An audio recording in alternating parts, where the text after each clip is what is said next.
Assalamualaikum warahmatullahi wabarakatuh. Innal hamdalillah nahmaduhu wa nasta'inuhu wa nastaghfiruh wa a'udzu billahi min shururi anfusina wa min sayyiati a'malina may yahdihillahu fala mudilla lahu wa may yudlil fala hadiya lahu. Asyhadu an la ilaha illallah wahdahu la syarika lahu wa asyhadu anna Muhammadan abduhu wa rasuluh. Qala Allah ta'ala fil Qur'anil Karim, a'udzu billahi minasy syaithanir rajim, wa ma khalaqtul jinna wal insa illa liya'budun. Segala puji bagi Allah Subhanahu wa ta'ala yang telah melimpahkan nikmat bagi kita semua. Semoga Allah Azza wa Jalla memberikan kita kemudahan dalam meningkatkan iman dan takwa, memberikan kita kemudahan dalam menjemput rezekinya Allah Azza wa Jalla, memberikan kita kesehatan baik jasmani dan rohani kita, dan kita diberikan keluarga yang sakinah, mawaddah, warahmah, serta kelak kita akan dimasukkan ke surganya Allah Azza wa Jalla. Salawat serta salam kepada junjungan Nabi besar Rasulullah Sallallahu Alaihi Wasallam beserta para keluarga dan sahabatnya dan umat yang mengikuti beliau hatta yaumul qiyamah. Semoga Allah Azza wa Jalla perkenankan kita untuk bisa bertemu dengan beliau dan mendapatkan syafaatnya. Amin ya rabbal alamin. Jamaah FKM pada hari Senin ya, yang berhormat Allah, kita alhamdulillah bisa jamaah yang yakni berkumpul ya dalam rangka berthalibul ilmi, dalam rangka menikmati taman-taman surganya Allah Azza wa Jalla ya, yang dimana hanya terdapat di muka bumi ini ada dua taman-tamannya surga Allah itu. Yang pertama ada di majelis zikir, di majelis thalabul ilmi, dan yang kedua ada di Raudhah, antara jarak rumahnya Rasulullah SAW sampai mimbarnya. Mudah-mudahan Allah Azza wa Jalla memudahkan kita semua untuk bisa bersegera ke Baitullah, ke Masjid Nabawi, dan sampai pada ke Raudhah. Amin ya rabbal alamin. Pada kesempatan kali ini insyaallah kita akan membahas sesuatu hal yang penting dan wajib kita bahas sebagai umat muslim, agar kita tidak menjadi orang-orang seperti pendahulu-pendahulu kita ya. Yang kita akan bahas ini adalah sesuatu hal yang dahsyat ya. Ta'ajub ya ta'ajub, itu sesuatu yang mengagetkan ya, dimana kita akan membahas ya, waspadalah terhadap fitnah-fitnah dunia ya.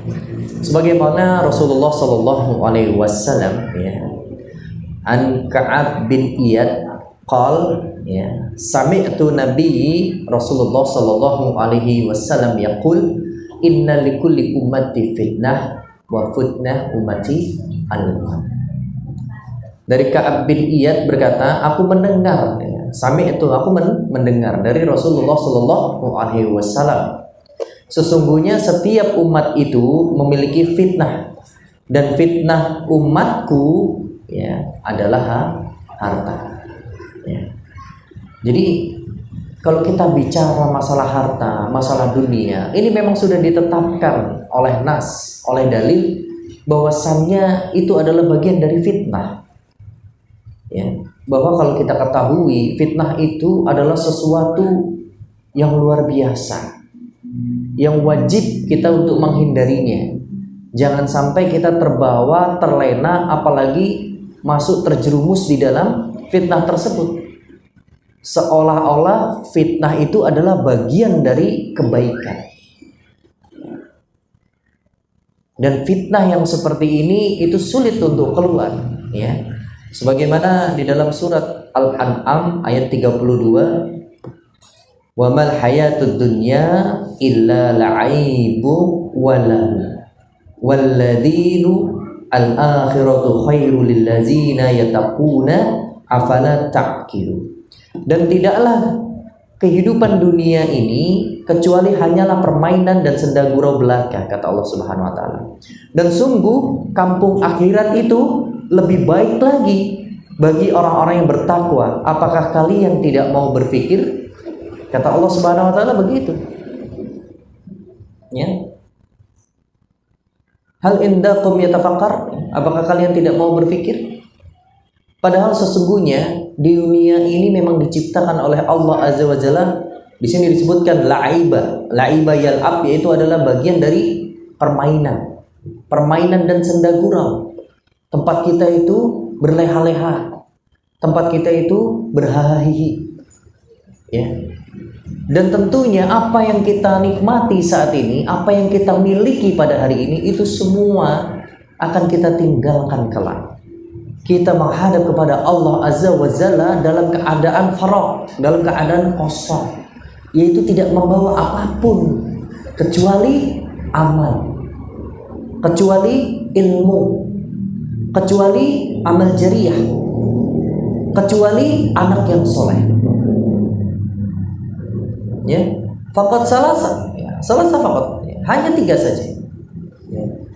Jadi di sela-sela senda gurau yang Allah sebutkan di dalam surat Al-An'am ayat 32 ini, maka kita harus yatafakkar, harus berpikir.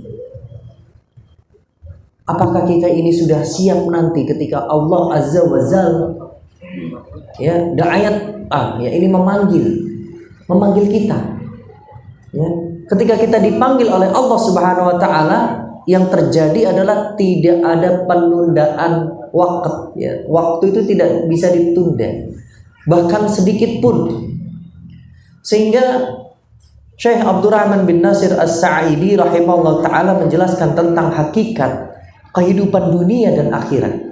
Hakikat kehidupan dunia adalah sekedar permainan dan senda gurau belaka, dan permainan dengan anggota badan dan senda gurau dengan masalah hati. Maka hati akan menjadi bingung dan bimbang karena dunia, dan jiwa pun akan berusaha memiliki sesuatu yang dicintai serta memiliki keinginan yang kuat untuk terjerumus di dalamnya. Sebagaimana ketika antum coba renungkan saja, ya, dari masa kecil misalkan pengen punya kendaraan, misalkan sepeda, ya. Waktu kita masa kecil punya sepeda rasanya bahagia sekali, tidak? Bahagia. Saat ini kalau punya sepeda rasanya gimana? Biasa saja. Ada yang kurang gitu. Jadi turit lagi, ada keinginan lagi, ya. Ada keinginan lagi untuk memiliki kendaraan yang jauh lebih baik di mata kita, di pandangan kita, yaitu motor. Setelah punya motor, turit marah, ya. Ingin lagi apa? Punya kendaraan mobil. Dan begitulah dunia hatta yaumul maut, sampai maut itu menjemput kita.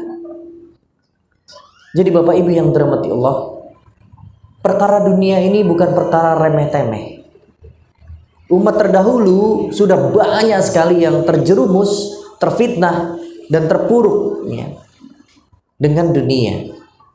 Dan itu bagian dari ibrah yang harusnya kita bisa pelajari dan bisa kita hindarkan, agar kehidupan di dunia ini sampai maut menjemput kita, kita bisa menjauhkan diri daripada fitnah, ya. Dan beliau Abdurrahman bin Nasir As-Sa'idi rahmatullah ta'ala, ya, akhirnya akan menyebabkan seseorang hamba sibuk dengan dunia, ya, seperti anak-anak yang asyik dengan mainannya. Jadi kalau kita lihat orang-orang yang terbelenggu dengan dunianya, ya, dari bangun tidur sampai mau tidur lagi, kayaknya waktu itu nggak cukup, Pak. Bangun tidur sebelum subuh sudah mikirkan apa? Dunia. Sudah lihat WA-nya WA bisnis. Ada nggak yang tanya bisnis saya atau closing? Buka lagi TikToknya. Ada nggak yang tanya bisnis saya? Sudah seperti itu tahapan orang-orang yang terbelenggu tentang dunia. Bahkan handphone ini, Pak, Bu, itu 24 jam aktif. Kapanpun antum dihubungi oleh orang yang membutuhkan jasa antum atau yang ingin membeli produknya antum, maka antum siap. Tapi bayangkan untuk Allah Azza wa Jalla antum tinggalkan, antum lalaikan. Tahajud gak mau. Sholat fajar tidak mau. Sholat subuh lewat. Sholat duha apa lagi? Nah, ini adalah cerminan orang-orang yang terkena fitnah dunia. Sehingga kita bisa renungi bagaimana keseharian kita saat ini, apakah mencerminkan orang-orang yang sedang terkena fitnah dunia atau yang tidak. Kalau kita merasa saat ini, ya Allah, ya itu saya sekali, maka istighfar yastaghfir, ya ini cepat-cepatlah kita minta ampun kepada Allah Azza wa Jalla. Berarti kita sedang mengalami kesalahan. Qulu bani Adam khata' wa khairu khata'ina tawabuna. Kata Rasulullah SAW, setiap anak cucu Adam itu berbuat salah, dan sebaik-baiknya orang yang berbuat salah itu adalah taubat. Maka alhamdulillah kalau kita saat ini masih diberikan kesempatan oleh Allah Azza wa Jalla untuk kita bernapas, untuk kita mencicipi makanan, lisan kita masih bisa digerakkan, maka sejatinya kita cepat-cepat untuk beristighfar, meminta ampun kepada Allah Azza wa Jalla. Karena apa? Karena fitnah dunia ini bentuknya itu seperti bola gulungan yang ada di salju. Semakin kita mengikuti bola tersebut, maka bola tersebut akan semakin besar.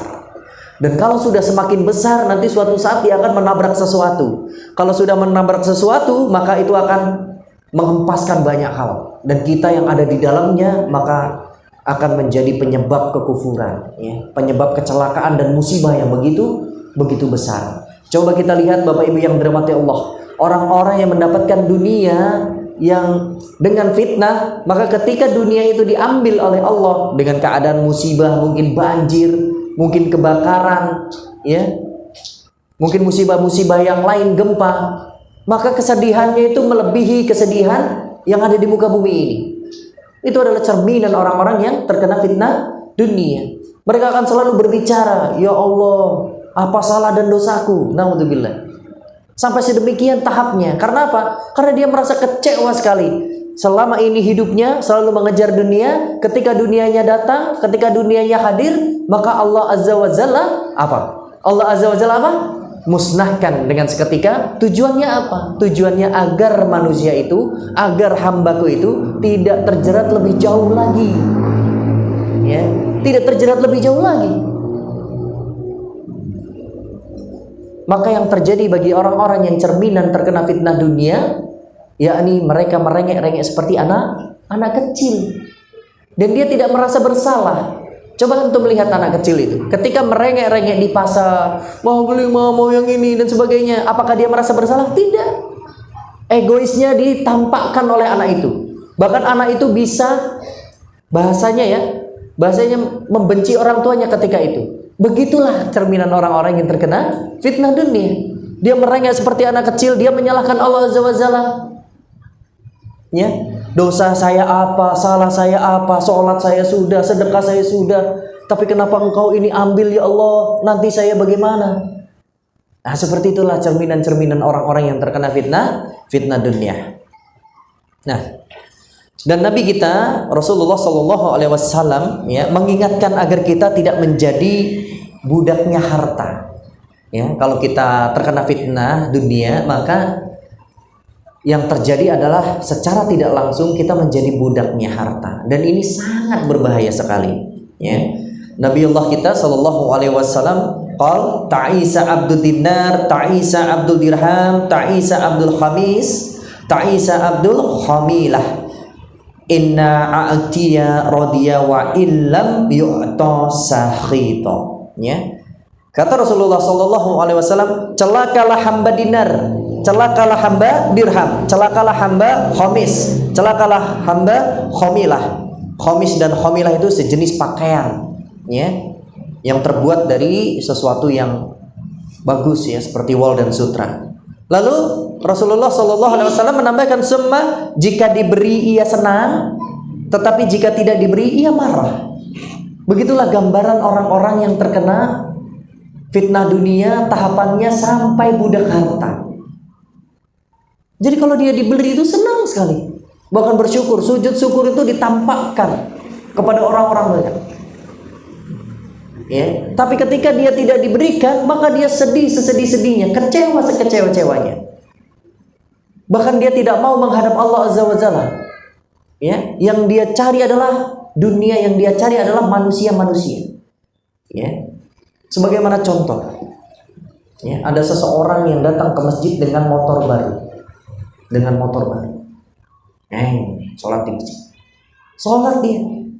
Setelah sholat baca Quran. Singkat cerita, setelah baca Quran dia keluar dari masjidnya.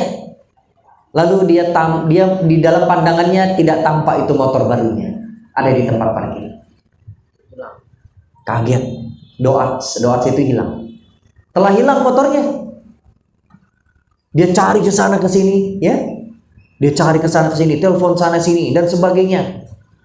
Ya, bahkan takmirnya, bahkan orang-orang di sekitar masjid ditanya semuanya. Ya. Dan mereka orang-orang yang di sini menyarankan untuk kemana? Lapor polisi. Maka bersegera mungkin dia lari menjauh dari masjid, lapor kemana? Ke polisi. Sambil dia kecewa, telepon sana sini, gundah gulana, kaget sekaget-kagetnya. Padahal dia lupa, dia ada di masjid, dia ada di rumahnya Allah. Kenapa dia tidak balik mengadukan kepada Allah Azza wa Jalla? Harusnya yang pertama dia lakukan adalah dia pasrah, lalu dia balik bersujud kepada Allah Azza wa Jalla. Perpanjang sujudnya dan doa di sana. Insya Allah makbul. Insya Allah makbul. Itu adalah salah satu keutamaan dalam kita berdoa pada saat sujud. Harusnya itu yang dilakukan. Bukan mencari dunia lagi, orang-orang yang bisa menolong dia. Tidak hanya Allah yang bisa menolong. Itulah gambaran orang-orang yang terkena fitnah dunia sampai tahapan diperbudak harta, sehingga dia lupa. Nasi ayansa, huwa nasi. Dia lupa bahwasanya dia ada di rumah Allah. Harusnya kemana? Kepada Allah Azza wa Jalla. Bukan menanyai makhluknya Allah, si fulan. Sehingga membuat kita mutakhayir, membuat kita bingung. Dengan jawaban si fulan A, jawaban lagi B, jawaban lagi C. Coba Pak lihat di sana, coba Pak Anda ke sana, coba Pak Anda ke sana. Sehingga antum diputer-puter tentang dunia, mencari dunia. Padahal ya ikhwah, ya, sahabat-sahabat yang dirahmati Allah, kalau antum sudah berada di masjid, lalu antum mengalami kehilangan, maka yang terjadi adalah ini adalah bagian dari takdir Allah Azza wa Jalla. Kita kembali kepada Allah. Ya, kita minta ampun kepada Allah Azza wa Jalla. Ya Allah, pada hari ini aku tadi membawa kendaraan dan saat ini di pandanganku tidak terdapat kendaraan tersebut. Mohon ampun ya Allah. Dan introspeksi diri. Bisa jadi, maafkan kami ya Allah, maafkan saya ya Allah. Kalau harta yang membuat beli motor tersebut bukan harta yang halal. Jadi kita berserah diri kepada Allah Azza wa Jalla, baru kita ikhtiar untuk mencari. Maka insya Allah di dalam hati kita itu ada ketenangan yang hakiki di dalamnya, sehingga kita tidak gerusa-gerusu. Lisan kita selalu basah dalam istighfar, dalam zikrullah. Bukan sibuk mencari tahu sana sini, mencari nomor teleponnya siapa, si fulan. Bahkan bisa jadi orang-orang yang terbiasa dengan hal-hal yang naudzubillah min dzalik, yang syirik, dia datangi apa? Orang pintar. Dia datangi dukun. Ya. Orang-orang yang menyebabkan kita membuat dalam perbuatan syirik. Ini naudzubillah min dzalik. Baru dia setelah dia capek, setelah dia lelah, ya. Taibayat abu, ya, dia capek, lelah, ya. Barulah dia datang kepada Allah Azza wa Jalla. Ini kan kebalik. Baru dia pasrah, ya Allah, motor saya hilang. Saya udah capek cari ke sana ke sini, belum ketemu. Ya, baru dia datang kepada Allah Azza wa Jalla. Memang tidak ada kata terlambat, tapi wallahu a'lam bishawab. Kalau pada saat antum mencari kesana kemari ternyata umur antum hanya sebatas itu, maka naudzubillah. Padahal ini adalah bagian dari ujian yang kecil.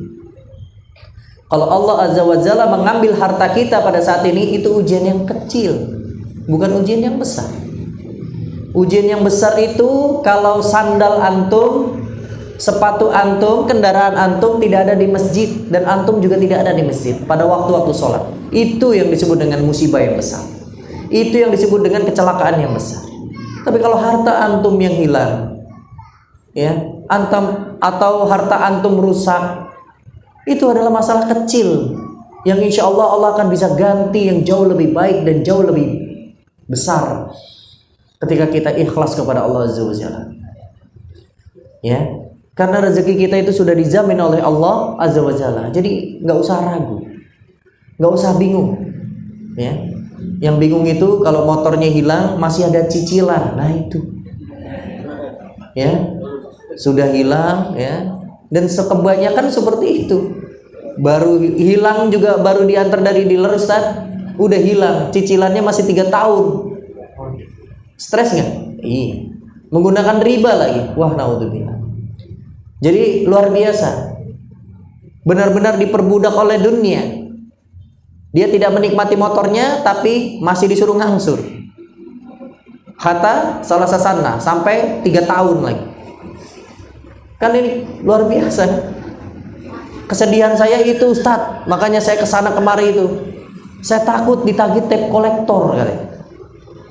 Dibandingkan ditanya oleh Allah Azza wa Jalla. Nah, dalam hadis ini Nabiullah kita, ya, membicarakan celakalah hamba dinar, celakalah hamba dirham, celakalah hamba khomis wa khomilah, ya. Dan di sini memang, ya, kecenderungan orang-orang yang terjebak dengan fitnah dunia itu adalah pertama fulus, yang berkaitan dengan fulus, ya. Semisal saja, ini misalkan, ya. Antum Pak, namanya siapa? Pak siapa? Sadullah. Antum? Hah?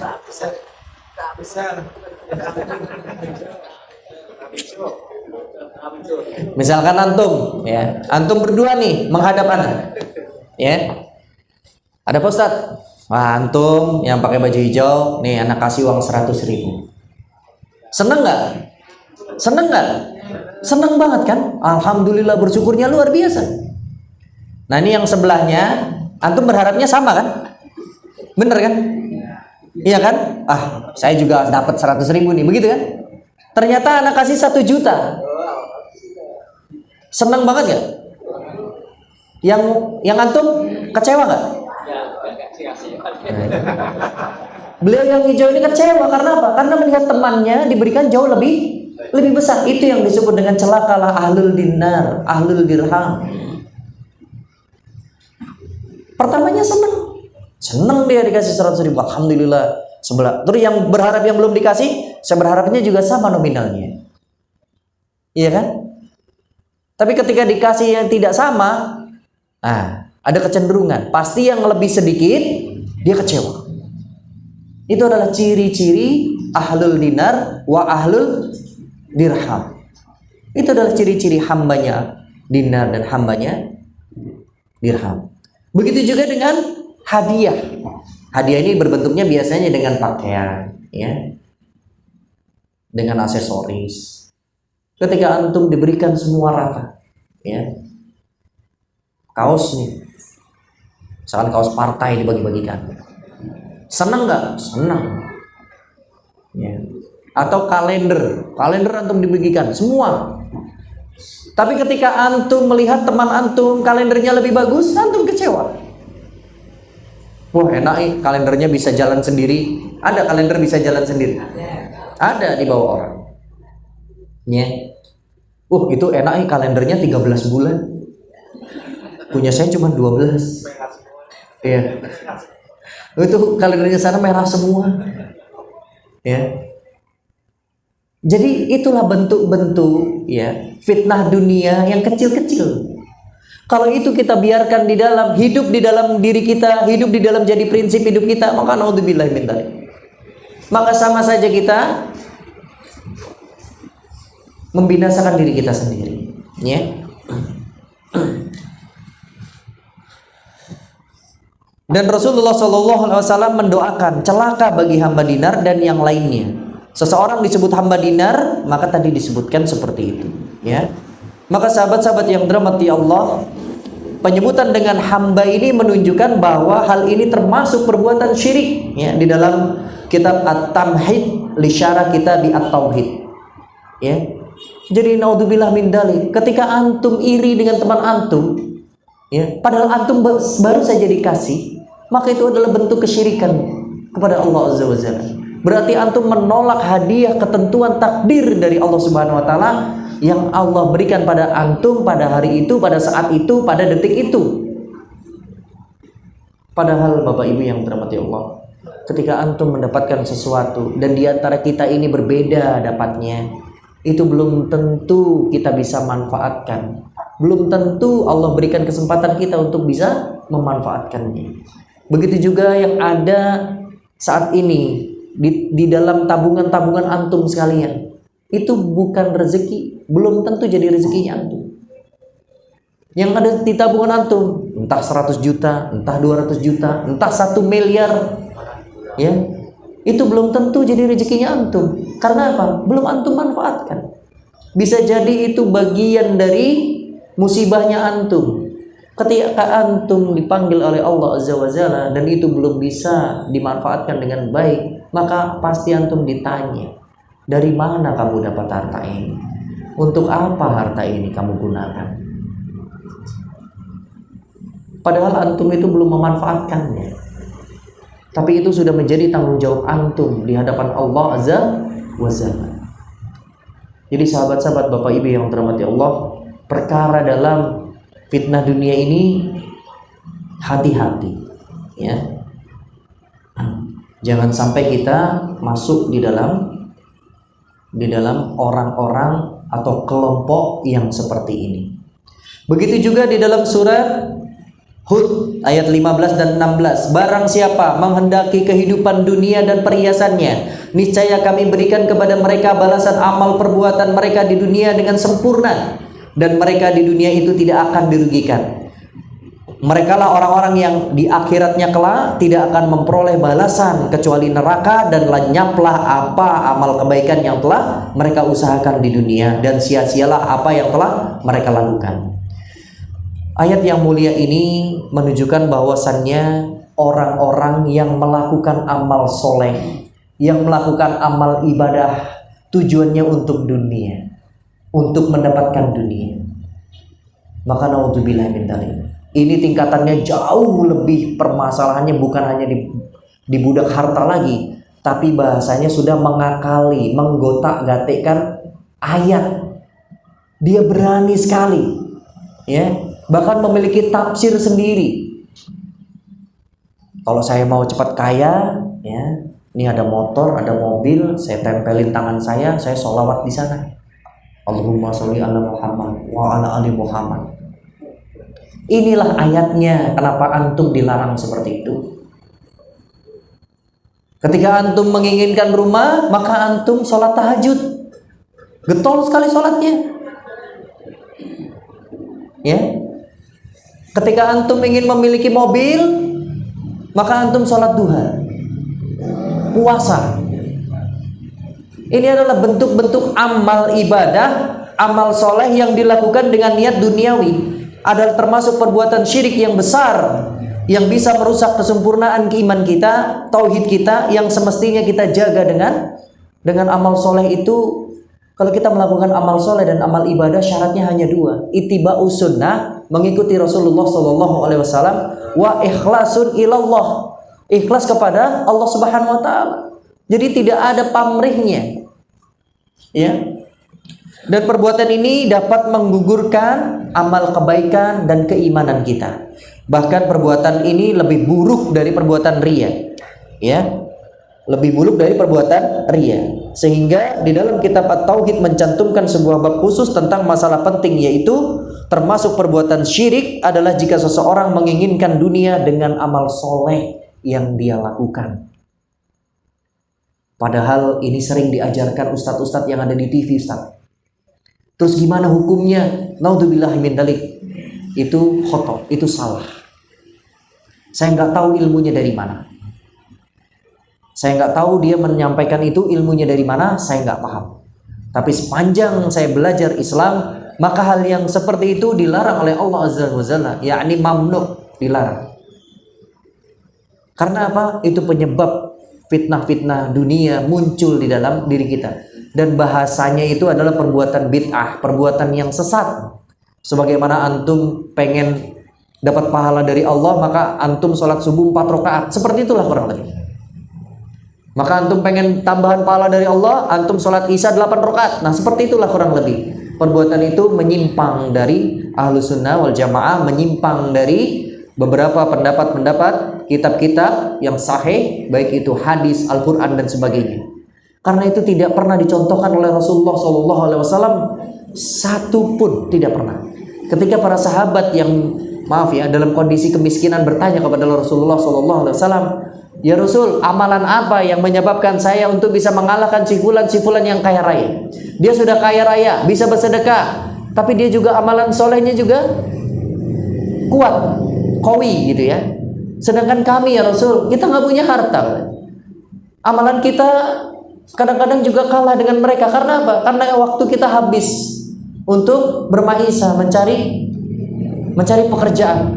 Maka Rasulullah SAW sampaikan, ya, perbanyaklah zikir minimal 100 kali. Istighfar. Maka Allah Azza wa Jalla, wa may yattaqillaha yaj'alhu mahraja wa yarzuquhu min haitsu la yahtasib. Barang siapa bertakwa kepada Allah Azza wa Jalla, maka Allah akan berikan jalan keluar yang tidak disangka-sangka. Maka itu adalah bentuk tanggung jawab Rasulullah SAW untuk bisa memberikan solusi kepada umatnya. Bahwasannya itu takdir dari Allah Azza wa Jalla, dan kita dilarang untuk iri dengan karunia orang lain yang diberikan dari Allah. Itu kita dilarang. Ya. Jadi Bapak Ibu sahabat yang dirahmati Allah, jauhilah diri kita ini, prinsip hidup kita ini dari apa yang dimiliki oleh orang lain. Padahal semua itu hanya titipan dari Allah Azza wa Jalla. Sebagaimana Allah sampaikan, lillahi mulku fis samawati wa ma fil ard. Fihima wa huwa ala kulli syai'in qadir. Semua yang ada di muka bumi ini dan isinya itu hanya milik Allah Subhanahu wa taala. Dan akan kembali kepada Allah Subhanahu wa taala. Jadi itu semua titipan.